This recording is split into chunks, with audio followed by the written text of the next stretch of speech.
Vzácné nemoci. Ten dnešní díl, milí posluchači, je trošku výlučný od těch předchozích, protože většinou tady v našem studiu, když si povídáme o vzácných onemocněních, tak máme odborníka na tu danou problematiku a teprve poté přicházejí do našeho studia pacienti anebo rodinní příslušníci od té které nemoci. Dnes si budeme povídat s matkou pacienta, který trpí tímto onemocněním, a já jenom na začátku řeknu, že pokud jste zvyklí při nakupování v obchodech si prohlížet takový ten žel někdy velmi drobný text, tak tam můžete taky narazit na slova, že tento výrobek není vhodný pro fenylketonuriky, neboť obsahuje fenylalanin a podobně. No a my si právě dnes o fenylketonurii budeme povídat. Já vítám ve studiu paní Kláru Foglarovou. Dobrý den. Dobrý den. Tak říkal jsem to správně, tohle všechno vysledovat musíte v obchodě. Rozhodně, bez toho v podstatě nemůžeme existovat. Nemáme tady odborníka, přesto se pokusíme našim posluchačům vysvětlit, co to tedy je fenylketonurie. Fenylketonurie je metabolické onemocnění, je to vrozená porucha, tudíž ho označujeme jako dědičné metabolické onemocnění a samozřejmě dědí se tedy recesivně, to znamená, že rodiče oba mohou být naprosto zdraví a dítě se potom může narodit s fenylketonurií, to znamená prostě s tím konkrétním onemocněním. Já to doplním z toho, co jsem si tedy vyčetl, samozřejmě, že to nevím, že vlastně to dědičné metabolické onemocnění spočívá v poruše přeměny aminokyseliny fenylalaninu na tyrosin, což u zdravých lidí katalyzuje jaterní enzym, kterému se říká fenylalanin hydroxyláza. To jsou poněkud děsivá slova, ale my si budeme samozřejmě dál spíš povídat o tom onemocnění. Kolik lidí v České republice, pokud to víte, trpí tímto onemocněním? To číslo není úplně přesné, protože celoplošný screening se dělá až od 70. let. My se domníváme, že těch pacientů je zhruba 500 až 800 v republice. Každý rok přibyde zhruba 10 nových pacientů. Jaké jsou příznaky tohoto onemocnění? No, pokud je všechno v pořádku, tak v podstatě žádné příznaky nejsou, protože, jak jsem řekla, ten celoplošný screening je teda u nás v republice od 70. let, což v pravém slova smyslu znamená, že každé miminko, které se narodí, tak je ještě v porodnici testováno v úvozovkách na fenylketonurii. Je to takzvaný odběr z patičky. To znamená, než miminko odejde z porodnice, je píchnuto do patičky, je odebraná ta kapička na takový zvláštní papírek a z toho se tedy určuje potom, jestli má to onemocnění fenylketonurie nebo jestli ne. Mimochodem, my o tom screeningu u těch vzácných onemocnění budeme hovořit, ale to bude až úplně v závěru našeho cyklu, tedy za 14 dní, jestli se dívám dobře do scénáře. Co by se stalo, kdyby se na fenylketonurii nepřišlo a jak si by se rozvíjela bez toho, aby byla léčena? O té léčbě se zmíníme za chviličku. Tam prostě jednoznačně potom dochází k narušení centrální nervové soustavy, k poškození mozku, tudíž k vážné mentální retardaci a s tím spojeným komplikacemi, jako je například třeba závažná forma epilepsie, kožní potíže, neurologické potíže, prostě v podstatě k devastaci toho jedince.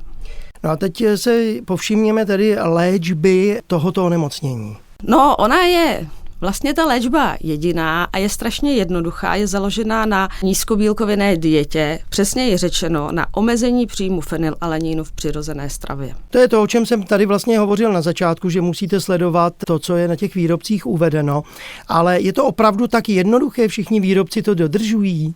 No, jednak samozřejmě výrobci to nedodržují. Často se setkáváme i s potravinami, kde nejsou základní nutriční hodnoty uvedeny. A obecně jednoduché to vůbec není, je to v podstatě ta největší komplikace, kterou nám tahle dieta přináší. Prostě je to velice složité, protože nejde o to vyloučit některé potraviny absolutně z toho jídelníčku. Ono je to mnohem složitější než třeba dieta celiatická, protože je to taková kompilace několika diet. Diet celiatické, diet bezlaktózové a diety nízkobílkovinné. A to všechno s tím, že se ty potraviny musí velice přesně konkrétně na gramy odvažovat. Když bychom třeba měli říct, dejme tomu od rána do večera, co tedy jí váš syn, který trpí tím onemocněním? No, ta strava je založená především na nízkobílkovinných potravinách, protože potraviny, které neobsahují bílkoviny, tak těch je strašně málo, je to olej, voda, cukr v podstatě, když to zkrátíme. Takže jemu nezbývá, než tedy konzumovat nízkobílkovinné potraviny a samozřejmě musí se to doplňovat přirozenou stravou a převážně ovocem a zeleninou, ale i tyto druhy potravin teda je třeba vážit na gramy. Mimochodem, vašemu synovi je teď kolik let? Bude mu 13 za 5 dní.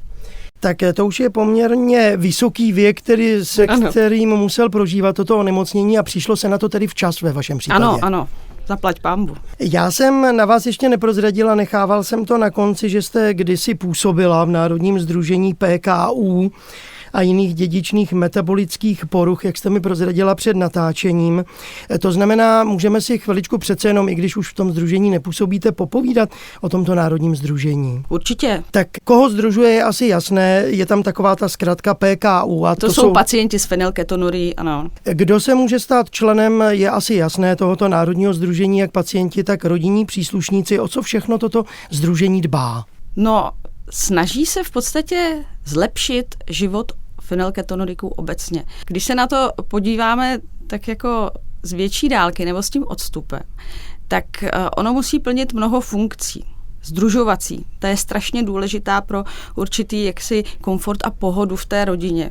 Zvlášť pro rodiče úplně malých dětí, protože to je velice těžké období. Potom samozřejmě jakoby hájí práva pacientů s fenylketonurií a s příbuznými teda metabolickými poruchami, protože tím, že nás je tak málo, tak v uvozovkách se na nás nemyslí. Takže musíme bojovat a zaplať pánbu, ten boj se nám docela daří a ustálily se nějaké parametry tady v té společnosti, tedy co si můžeme dovolit, co nám je hrazeno ze zdravotního pojištění a prostě zajišťuje to určitou lobby tam na těch místech, které o nás rozhodují. Vzhledem k té náročnosti při přípravě té stravy se zřejmě mohou objevit i určité záležitosti ohledně finančního nedostatku.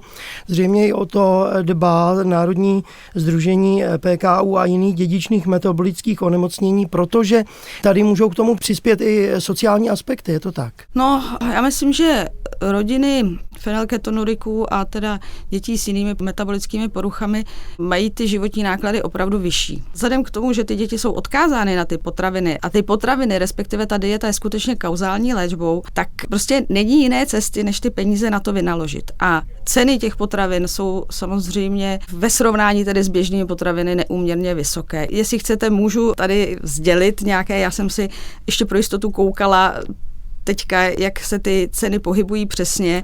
Dívala jsem se na internet a jenom z těch úplně nejzákladnějších litr mléka 120 korun, litr mouky, teda samozřejmě nízkobílkovinné, tedy dietní, 116 korun, chleba 115 korun, čtvrt kila těstovin 40 korun a když chcete dopřát dítěti špagety, což je takové jako zcela běžné a mezi dětmi naprosto oblíbené jídlo, tak zaplatíte za půl kila 140 korun a opravdu je to velká finanční zátěž a myslím si, že životy těch rodin to ovlivňuje velice. Už jenom proto, že většinou jeden z těch rodičů zůstává s dítětem doma, protože se to prostě do určitého věku nedá zvládnout prostě za běžného provozu rodiny. Vašemu synovi je teď 13 let, takže on zřejmě už ví, co smí a nesmí. No, ono je to právě složité. On samozřejmě ví, co smí a nesmí, ale na druhou stranu tím, že se ta strava propočítává, tak to, že jeden den má hranolky, to neznamená, že druhý den si ty hranolky může dát zase vzhledem k tomu, co třeba konzumoval ráno, nebo co bude konzumovat potom.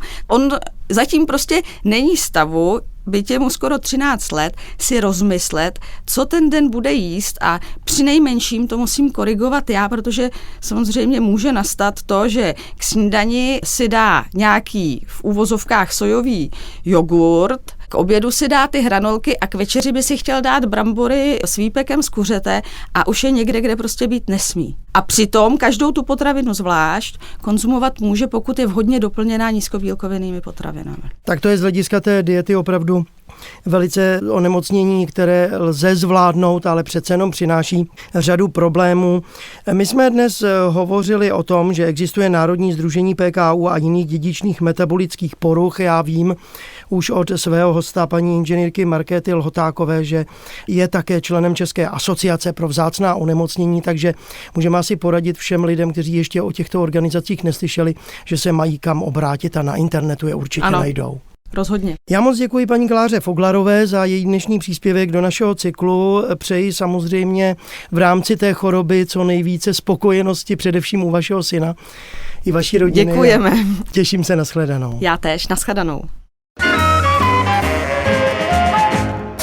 Tento pořad vznikl za laskavé podpory Ministerstva zdravotnictví České republiky v rámci plnění programu vyrovnávání příležitostí pro občany se zdravotním postižením.